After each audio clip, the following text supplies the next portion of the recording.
Stop being a victim. Stop playing the blame game.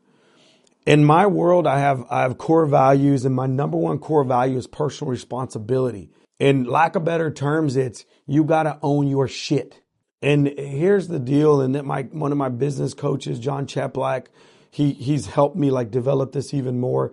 I've always had it in me. I just didn't put it into words, and he's helped me to do that. But truth be told is personal responsibility is one of the most powerful things we have in this world. I had a really tough conversation with my daughter this morning, and it really got me thinking about this. Personal responsibility is owning your shit to the highest degree. It's not being a victim, because what you do not own, you cannot change. If you don't take personal responsibility to ask yourself, where's my DNA on this? How did I get myself in this situation? Or how did the situation come about? And how am I going to overcome it?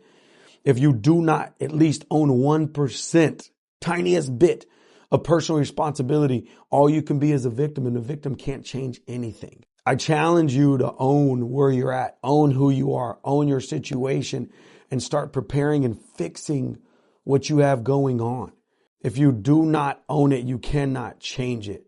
Start having personal responsibility, and it goes for everything in your life. Like, I know for me, growing up, I lived in a world of violence. I lived in a world of alcoholism and addiction and things like that. And abuse was some of the most horrible stuff I've ever seen. It was wild to have my father pull a shotgun on me. It was wild to fist fight my own father. It was wild to see my father break my mom's nose. It was wild to see some of the abuse, some of the things I could not talk about in this video. Maybe I never will share it in the open public. I'll talk to people in private about some of these things, but they're so disgusting that they haunt me. And I did not cause those situations. I was a part of those situations. But what I can own in those situations is what can I take and what can I learn from that. Being completely knocked unconscious as a 6-year-old child by a grown-ass man, I did not cause that problem. But what can I own about the situation? What I will own is I will not become my father. I will not be an abuser. I will not hit women. I will not become an addict. I will not become an alcoholic.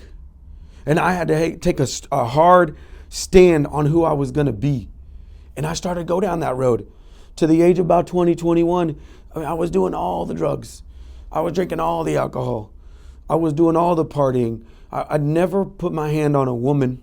It's one thing I couldn't. I abused myself plenty. But I was afraid that abuse would transform into me becoming that person that I saw my dad. I love my dad. I do not love what he did. I do not love the things I saw. But he gave me a blueprint of a lot of things of what not to do. He taught me some things to do too. Hard work. He came to this country and he worked his ass off.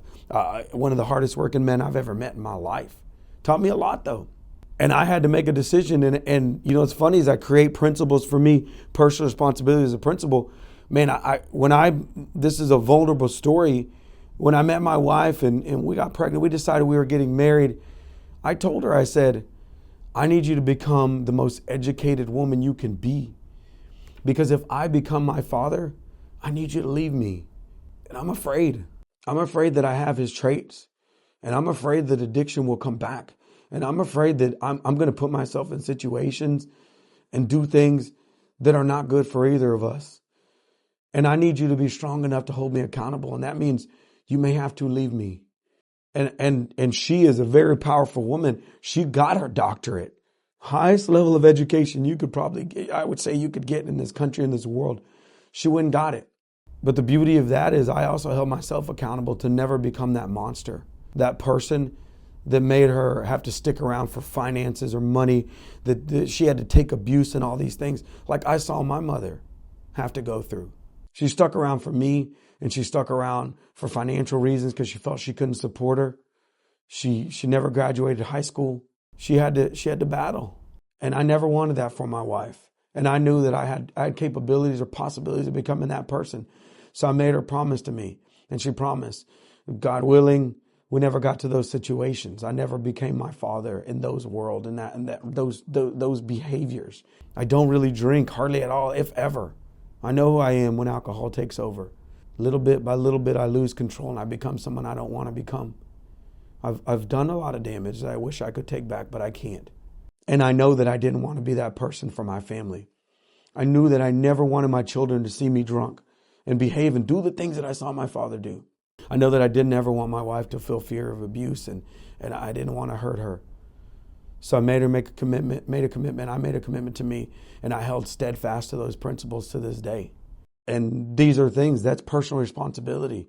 And that's letting everybody else know I own my shit. I have personal responsibility. And another core value for me is accountability. I shared these things with them so they could hold me accountable to be the best version of me. And it's a long journey. And it's not easy.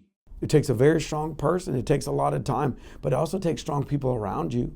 When people are not strong enough to hold you accountable, you may end up becoming something that you don't want to be.